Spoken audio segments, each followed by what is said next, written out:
Hello, welcome back to Voice Shastra. இன்றைக்கி நம்ம எதை பற்றி பார்க்க போகிறோன்னா, இன்றைக்கி வந்து உங்களுக்கு வந்து எந்த ஒரு விஷயத்தை பற்றியுமே நான் சொல்ல போகிறது கிடையாது. எப்படின்னா ஒரு மனிதரை பற்றியோ இல்லை வந்து ஒரு இன்றைக்கி இந்த நிகழ்வு நடந்துச்சு, இன்றைக்கி அதை பார்த்தீங்கன்னா கவனிச்சிங்கன்னா அதை பற்றி புரியும் அப்படின்னு சொல்லிட்டு நிகழ்வாக சொல்லுவோம். இல்லைனா வந்து ஒரு மனிதனை பற்றி சொல்லுவோம், ஒரு வெற்றியாளர் யாரோ ஒருத்தவங்களை பற்றி நம்ம டெய்லியும் பேசிட்டு வரோம். ஆனால் இன்றைக்கி ஒரு விஷயம் பார்க்க போகிறோம். அது என்னென்னா உங்களுக்குள்ளேருந்து நம்ம ஆரம்பிக்க போகிறோம். அது என்ன விஷயம்னா, நம்மளுக்கு எப்பயுமே நம்ம மனசுக்குள்ளார நம்ம மைண்டுக்குள்ளார 2 குரல் கேட்டுக்கிட்டே இருக்கும்.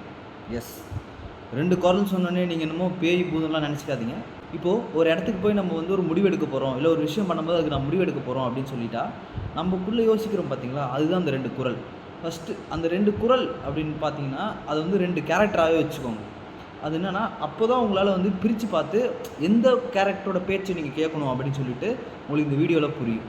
ஸோ இப்போ கேட்டுகிட்டே இருக்கும். ஒன்று வந்து என்ன, ஒரு குரல் என்ன சொல்லுவோம் வந்து உங்கள்கிட்ட, நீ ஜெயிச்சிருவேன், உன்னால் முடியும், ட்ரை பண்ணு, சும்மா ட்ரை பண்ணி பாரு, இதில் என்ன பயம் அப்படின்னு சொல்லிட்டு நம்மளை மோட்டிவேட் பண்ணிக்கிட்டே இருக்க ஒரு குரல்.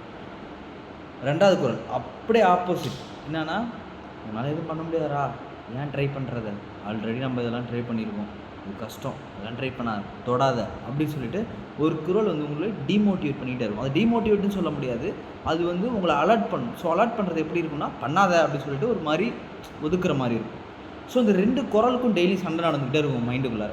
எப்படின்னா, ஒரு 2 நாயை வச்சுக்கோங்க, 2 நாயை அடிச்சுக்கிறது கதை தான், அந்த நாய் சத்தம்னு வச்சுக்கலாம் நம்ம. ஸோ அந்த 2 நாயை அடிச்சுக்குது.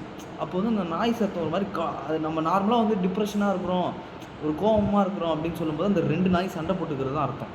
ஓகேவா? அது வந்து அதுங்க 2 சண்டை போடுறது தான் உங்கள் அதோட வெளிப்பாடு தான் வந்து உங்கள் ஃபேஸில் இல்லை மற்றவங்கள கோவப்படுறதோ அதெல்லாம் நடக்கும். ஸோ இதை எப்படி நம்ம தவிர்க்கலாம், இதில் யார் பேச்சை நம்ம கேட்கணும் அப்படின்னு சொல்லிட்டு நீங்கள் முடிவு பண்ணிங்கன்னா, நம்ம வந்து அந்த மோட்டிவேஷனை பேசுகிறாங்க பாருங்க, ஒரு நம்பிக்கையாக அந்த கேரக்டரோட பேச்சு தான் நம்ம கேட்கணும். என்னென்னா, உன்னால் முடியும் அப்படின்னு சொல்லிட்டு. ஏன்னா நம்ம எல்லாருமே எதுக்காக வந்திருக்கோம், ஒரு விஷயத்தை நோக்கி ஓடுறோம், ஒரு விஷயத்தை நம்ம பண்ணணும்னு நினைக்கிறோம். ஸோ அதுக்கு வந்து எந்த ஒரு தடங்களும் இல்லாமல் இருக்கணும் இல்லையா? ஸோ அந்த செகண்ட் கேரக்டர் வந்து எப்பவுமே தடங்களாக தான் இருக்கும். ஸோ அதை கவனிச்சு பார்த்தீங்கன்னா உங்களுக்கு தடங்களாக தான் இருக்கும். ஸோ பிரித்து பாருங்கள். இப்போ வந்து ஏதோ ஒரு விஷயம் பண்ண போகிறீங்க அப்படின்னா, நம்மளை வந்து எதுவும் வந்து பண்ணக்கூடாது, எதுவும் வந்து பண்ணாமல் ஒரு சேஃப் ஜோனில் இருந்து பண்ணு அப்படின்னு சொல்லிட்டு சொல்லும்போது நமக்கு வந்து ஒரு நல்லதாக இருக்கும். சரி, இவங்க நம்மளுக்கு நல்லது தானே சொல்கிறாங்க அப்படி சொல்லிட்டு நம்ம நினைப்போம். ஆக்சுவலாக அதுதான் வந்து மிகப்பெரிய பிரச்சனையே.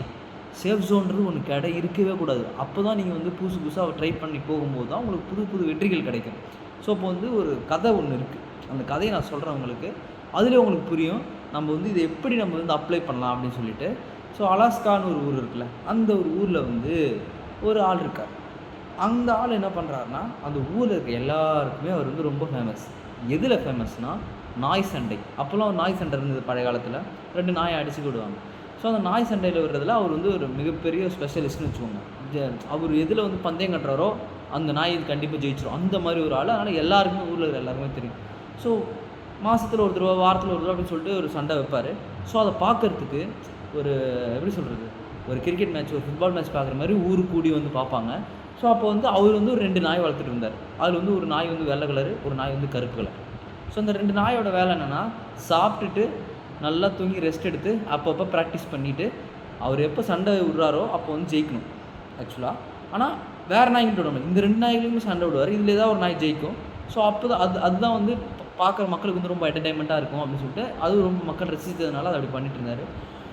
ஒரு நாள் சண்டை போடுறாரு. சண்டை போட்டுட்டு ஒரு நாய் ஜெயிக்குது, ஒரு நாள் வெள்ளை நாய் ஜெயிக்குது, இன்னொரு நாள் வந்து கருப்பு நாய் ஜெயிக்குது, அப்படி இப்படின்னு ஜெயிச்சுட்டுறாங்க. ஆனால் இதெல்லாம் கவனிச்சுட்டு இருந்த அந்த கூட்டத்தில் வந்து ஒரே ஒரு லேடி மட்டும் பார்த்துட்டு கவனிச்சுட்டே இருந்திருக்காங்க. என்ன ஒரு விஷயத்தை கவனிச்சாங்கன்னா, ஸோ இவர் வந்து எந்த நாய் மேலே வந்து பெட் கட்டுறாரோ அந்த நாய் தான் கரெக்டாக ஜெயிச்சுட்டு வந்ததுன்னு சொல்லிட்டு அவங்க கவனிக்கிறாங்க.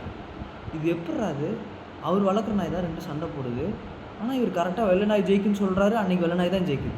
இவர் கரெக்டாக அன்றைக்கி கருப்பு நாய் தான் ஜெயிக்குன்னு சொல்கிறார், அன்றைக்கி கருப்பு நாய் தான் ஜெயிக்குது. எப்படி இது அப்படின்னு சொல்லிட்டு யோசிச்சுட்டு சண்டைலாம் முடிஞ்ச வரைக்கும் ஒரு நாள் அவங்கள்ட்ட போய் நைஸாக கேட்குறாங்க இந்த அம்மா, எப்படிங்க அது, நீங்கள் சொல்கிற நாய் மட்டும்தான் வந்து ஜெயிக்குது, நான் கவனிச்சேன் இதை, மற்றவங்க யாரும் இதை கேட்கல உங்கள்கிட்ட, எனக்கு இது டவுட், இதை மட்டும் சொல்லுங்கள், எப்படி இந்த ரகசியத்தை சொல்லுங்கள் அப்படின்னா. அவர் என்ன சொன்னார்னா, இப்போ சிம்பிளாக ஒரு விஷயம் சொன்னார், இதில் வந்து ரகசியம்லாம் ஒன்றும் கிடையாதுமா, நான் எப்பயுமே ஒரு நாய்க்கு சாப்பாடு வைப்பேன். இப்போ வந்து நான் தான் 3 வேளையும் சாப்பாடு வைப்பேன், 2 வேளை வச்சுக்கோமே, 2 வேளையும் சாப்பாடு வைப்பேன் நாய்க்கு. ஸோ அப்போ நான் சாப்பாடு வைக்கும்போது அந்த நாய் என்ன பண்ணுன்னா, நான் வந்து எந்த நாய்க்கு என்ன எண்ணத்தோடு வைக்கிறேனோ அந்த நாய் தான் அந்த வாரம் ஜெயிக்கும் அப்படின்னு சொல்லி சொல்கிறார். உங்களுக்கு ஒன்றும் புரியல, எப்படி அப்படின்னு சொல்லிட்டு சிம்பிளாக ஒரு விஷயம், நம்ம என்ன நினைக்கிறோமோ அதுதான் நடக்கும். ஸோ அது நீங்கள் தீர்க்கமாக நம்பணும் ஃபஸ்ட்டு. நான் இப்போ இந்த வெள்ளை நாய்க்கு சாப்பாடு வைப்பேன் ஒரு வாரம் ஃபுல்லாக, கருப்பு நாய்க்கு சாப்பாடு வைப்பேன். அப்புறம் அந்த வெள்ளை நாய்கிட்ட போய்ட்டு என்ன நினைப்பேன்னா, நீ தான் ஜெயிக்க போகிற இந்த வாரம், நீ தான் ஜெயிச்சிருவ அப்படின்னு சொல்லிட்டு அந்த அந்த நாய்க்கிட்ட நான் சாப்பாடு வைக்கும்போது அந்த ஃபுட்லேயே நான் வந்து என்னோடய எண்ணத்தை நான் ஊட்டுவேன். ஸோ அப்படி ஊட்டும்போது அந்த நாய்க்கு அந்த ஒரு வைப் கிடச்சிரும் அந்த நாய்க்கு.